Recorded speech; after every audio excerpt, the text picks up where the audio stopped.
Hello बच्चों, आज की इस क्लास में हम लोग आईसीसी क्लास 10th वालों के लिए शेयर एंड डिविडेंड का चैप्टर जो है वो पढ़ेंगे, उसको देखेंगे। शेयर एंड डिविडेंड एक चैप्टर है जो आपको आने वाले बोर्ड एग्जाम में 4 मार्क्स आसानी से दे के जाएगा। तो शेयर एंड डिविडेंड ये चैप्टर है। 2 वर्ड से यहाँ पे हम लोग क्या समझते हैं, शेयर एंड डिविडेंड, यानी कि किसी कंपनी का शेयर होगा, फिर वो कंपनी आपके अपने फ़ायदे का आपको कुछ रिटर्न अमाउंट देगी, जिसे हम लोग डिविडेंड कहते हैं। तो शेयर एंड डिविडेंड क्लास 10 का ये चैप्टर, इसे हम लोग ध्यान से पहले इसकी थ्योरी को समझेंगे। 4-5 मिनट का ये थ्योरी होगा, फिर उसके बाद मैं आप लोगों को 4-5 मिनट का एक क्वेश्चन समझाऊंगा और उसके बाद जाके जो है वो आपका चैप्टर पूरा हो जाएगा। तो शेयर एंड डिविडेंड की शुरुआत कैसे होती है? सपोज कोई ऑर्गेनाइजेशन है, उसको स्टार्ट करना है, यानी कि कोई इंसान, कोई व्यक्ति, कोई भी जो है वो क्या कहा जाएगा, इंडिविजुअल, किसी ऑर्गेनाइजेशन को, किसी कंपनी को शुरुआत करना चाहता है, किसी कंपनी की शुरुआत करना चाहता है। तो स्टार्टिंग में उसे बहुत पैसों की ज़रूरत होती है। तो वो कंपनी एक्ट से, किसी रजिस्टर्ड एक्ट से रजिस्टर्ड होती है। फिर वो इंसान जो है उसका अपनी कंपनी के एक शेयर का कीमत फिक्स करता है। जो लोग उस कंपनी में इंटरेस्टेड होते हैं, जिन्हें लगता है कि ये कंपनी फ़ायदे में जाएगी, कुछ खास फ़ायदा होने वाला है, वो उस कंपनी का शेयर खरीदता है। और बाद में जाके जो कंपनी को फ़ायदा होता है, तो जो कंपनी रेट ऑफ डिविडेंड तय करती है, उस रेट के हिसाब से उस आदमी को, यानी अपने शेयर होल्डर को पैसे लौटाती है। तो इस चैप्टर में 4-5 टर्म आने वाले हैं। उस 4-5 टर्म को जब आप लोग समझ जाएंगे तो इस चैप्टर के क्वेश्चन को सॉल्व करना बहुत ही आसान हो जाता है। तो टर्म जो आते हैं इसमें, नॉमिनल वैल्यू, जिसको हम लोग शॉर्ट में एनवी लिखते हैं। तो नॉमिनल वैल्यू का मतलब होता है कि कंपनी ने शुरुआत में जो अपने शेयर का कीमत रखा था, यानी कि बेस प्राइस ऑफ 1 शेयर, तो वो हो जाएगा, उसका नॉमिनल वैल्यू कहलाएगा। मार्केट वैल्यू, यानी कि उसी शेयर का मार्केट वैल्यू क्या होगा। तो मार्केट वैल्यू डिपेंड करता है कि कंपनी जो है वो मार्केट में कैसा परफॉर्म कर रही है। तो मार्केट वैल्यू, सपोज किसी कंपनी के नॉमिनल वैल्यू का, किसी एक शेयर का प्राइस जो है वो 100 रुपीज़ है, तो मार्केट वैल्यू डिपेंड करेगा, अगर कंपनी अच्छा परफॉर्म कर रही है तो उसका शेयर अधिक कीमत में बिकेगा, यानी कि प्रीमियम पर सेल होगा।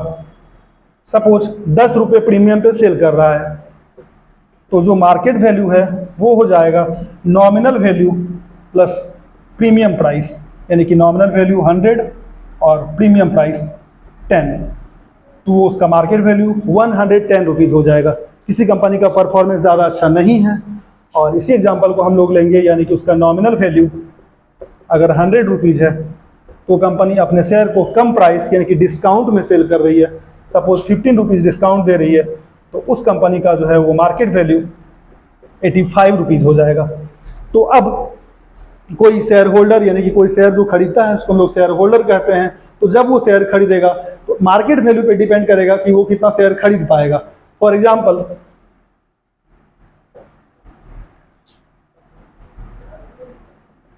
कोई इंसान, कोई आदमी 1000 रुपीज़ इन्वेस्ट कर रहा है किसी कंपनी में, उसके एक शेयर का जो नॉमिनल वैल्यू था वो 50 रुपीज़ था। अब वो कंपनी अगर अपने शेयर को प्रीमियम पे बेच रही है, सपोज प्रीमियम जो है वो 50 रुपीज़ है, तो 50 उसका नॉमिनल वैल्यू और 50 उसका प्रीमियम, यानी कि फिलहाल उसके एक शेयर का जो मार्केट वैल्यू है वो 100। तो नंबर ऑफ शेयर्स जो खरीद पाएगा इंसान, जिसने 1000 रुपीज़ इन्वेस्ट किए थे, investment by market value of 1 share, यानी कि वो 10 शेयर खरीद पाएगा। अब सपोज नॉमिनल वैल्यू जो है वो 50 था, और अब वो शेयर, एक शेयर उसका डिस्काउंट पे बिक रहा है, यानी कि 10 रुपये अगर डिस्काउंट मिल रहा है, उसका जो मार्केट वैल्यू हो जाएगा वो 40 हो जाएगा, यानी कि 50 - 10 40। तो अब जो नंबर ऑफ शेयर्स खरीदे जा सकेंगे वो ज़्यादा होंगे, यानी कि इन्वेस्टमेंट जो कि 1000 है, और एक शेयर का मार्केट वैल्यू जो कि 40 है, 0 0 कैंसिल, और 100/4 यानी कि 25। तो अब नंबर ऑफ शेयर्स जो खरीदे जा सकेंगे वो 25 होगा।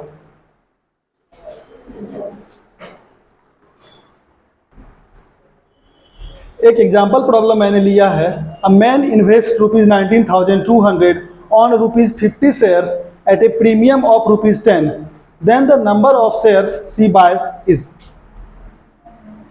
तो वो कितना शेयर खरीद सकेगा? तो आप देख सकते हैं इस आदमी का जो इन्वेस्टमेंट है वो ₹19,200 है। शेयर का जो नॉमिनल वैल्यू है वो ₹50 है, पर वो शेयर जो है वो 50 रुपये में नहीं मिल पा रहा है, क्योंकि वो प्रीमियम पे मिल रहा है ₹10। यानी कि शेयर का जो मार्केट वैल्यू होगा उसके नॉमिनल वैल्यू से ज़्यादा होगा। तो नॉमिनल वैल्यू 50 और ₹10 का प्रीमियम यानी कि ₹60 पर शेयर वो जो है वो भी अभी अवेलेबल है। तो नंबर ऑफ शेयर्स जो आदमी खरीद सकेगा वो होगा उसका इन्वेस्टमेंट, यानी कि 19,200 bye market value of one share यानी कि 60। 0 से 0 कैंसल, 320। यानी कि इस रेट से, यानी कि इस मार्केट वैल्यू से वो आदमी जो है वो 320 शेयर खरीद पाएगा। तो शेयर एंड डिविडेंड के क्वेश्चन पे आने से पहले हम लोग क्वेश्चन में आने वाले टर्म्स को एक बार समझ लेंगे और फिर क्वेश्चन बनने में कुछ खास टाइम नहीं लगेगा। तो नॉमिनल वैल्यू और फेस वैल्यू दोनों एक ही टर्म होता है। नॉमिनल वैल्यू और फेस वैल्यू का मीनिंग हुआ शेयर का बेस प्राइस जो कंपनी ने फिक्स किया था। मार्केट वैल्यू, इसका मीनिंग हुआ शेयर फिलहाल मार्केट में कितने प्राइस पे अवेलेबल है। तीसरा टर्म जो आता है प्रीमियम, जिसको कि हम लोग अबव पार भी कहते हैं। प्रीमियम का मतलब अभी थोड़ी देर पहले वाले क्वेश्चन में मैंने आपको बताया था कि नॉमिनल वैल्यू से ज़्यादा कीमत पर जब कोई शेयर सेल होगा तो उसको हम लोग बोलेंगे कि वो शेयर प्रीमियम पे सेल हो रहा है या फिर अबव पार यानी कि अपने बेस वैल्यू से ऊपर सेल हो रहा है। फिर डिस्काउंट, किसी कारण से अगर किसी शेयर का प्राइस कम हो जाता है मार्केट उसके बेस वैल्यू से यानी कि नॉमिनल वैल्यू से, हम लोग कहेंगे कि वो अभी डिस्काउंट पे सेल हो रहा है, यानी अपने पार वैल्यू से कम, नीचे यानी कि बिलो पार पे सेल हो रहा है। डिविडेंड, ये हो गया जो कंपनी आपको अपने फायदे का, प्रॉफिट का जितना पैसा रिटर्न करती है उसको बोलेंगे आपका डिविडेंड।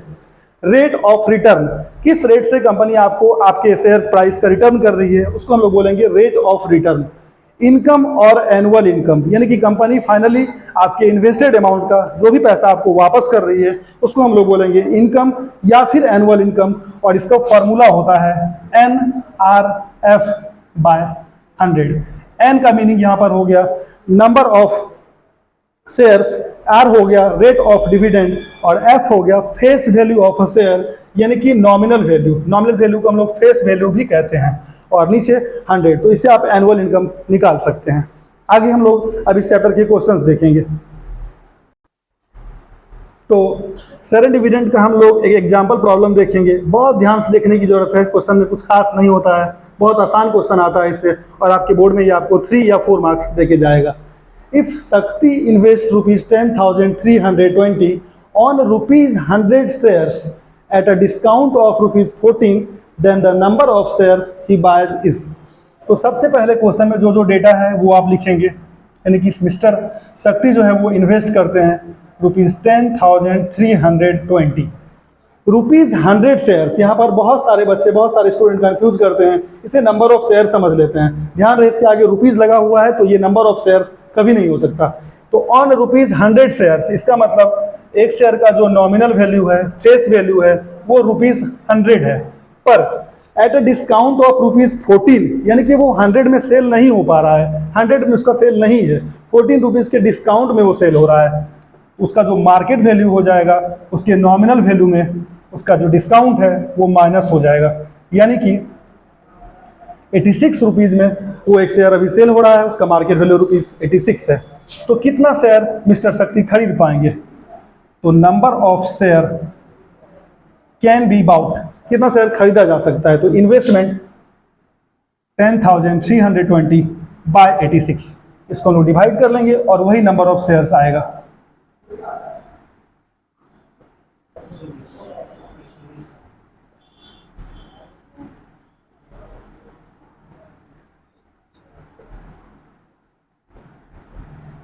तो 120 शेयर्स मिस्टर शक्ति खरीद पाएंगे।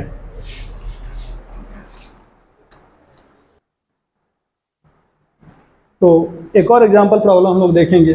Find the dividend received on 60 shares, यानी कि नंबर ऑफ शेयर्स जो यहाँ पे दिया हुआ है वो 60 है, ऑफ ₹20 इच, यानी कि शेयर का जो नॉमिनल वैल्यू है यानी कि फेस वैल्यू है वो ₹20 है एक शेयर का। इफ 9% डिविडेंड इज डिक्लेयर्ड, यानी कि जो रेट ऑफ डिविडेंड डिक्लेयर किया है कंपनी ने वो 9% है। तो फाइंड द डिविडेंड, तो डिविडेंड को हम लोग एनुअल इनकम भी कहते हैं या फिर डिविडेंड भी कह सकते हैं, इनकम भी कह सकते हैं। एनुअल इनकम, इसका फॉर्मूला होता है NRF/100। एन का मीनिंग यहाँ पर नंबर ऑफ शेयर होता है जो कि 60 है, आर का मतलब रेट ऑफ डिविडेंड होता है जो कि 9 है, और एफ मतलब फेस वैल्यू या फिर nominal value of a share जो कि यहाँ पे 20 दिया गया है बाय 100। 20 से ये 5 टाइम्स कैंसिल, 5 से ये 12 टाइम्स कैंसिल, 12 9 जा 108। तो ये जिस इंसान ने ये खरीदा होगा 60 शेयर और एक का कीमत 20 रुपया होगा, 9% डिविडेंड कंपनी ने दिया है, उसको जो एनुअल इनकम मिलेगा वो 108 रुपये का होगा। तो एक आखिरी एग्जांपल हम लोग देखेंगे इस पूरे वीडियो का। उम्मीद है आप लोगों को समझ में आ रहा होगा। अगर ये समझ में आ रहा है तो ज़रूर हमारे चैनल को, वीडियो को लाइक करें और चैनल को सब्सक्राइब करें ताकि आपको अगला वीडियो मिलता रहे। तो इस आखिरी क्वेश्चन को हम लोग देखते हैं।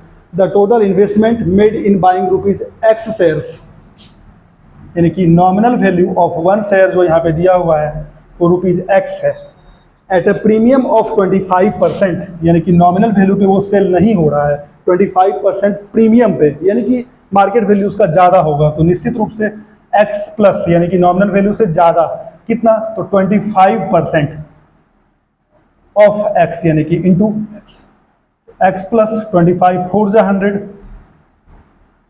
यानी कि X 1 जा X बाय 4।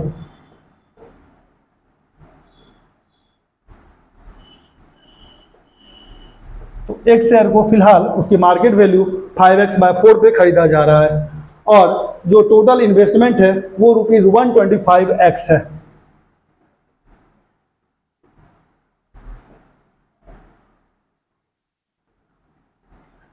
तो find the number of shares bought,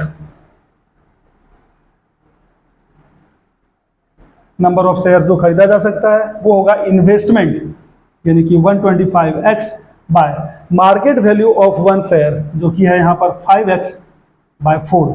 तो जब इसको हम लोग सॉल्व कर लेंगे तो 125x, ये डिवीजन को बनाएंगे मल्टीप्लिकेशन तो ये रेसिप्रोकल हो जाएगा, यानी कि 4/5x, x कैंसिल, 5 से ये 25 टाइम्स और 25 4 जा 100। तो यहाँ पर 100 शेयर्स खरीदे जा सकते हैं। निश्चित रूप से आपको ये शेयर एंड डिविडेंड चैप्टर समझ में आया होगा। हमारा आपके बोर्ड एग्जाम में 4 मार्क्स ये सिक्योर करेगा। हमारे इस वीडियो को लाइक और चैनल को सब्सक्राइब जरूर करें और बने रहें हमारे साथ अगले वीडियो के लिए। Thank you.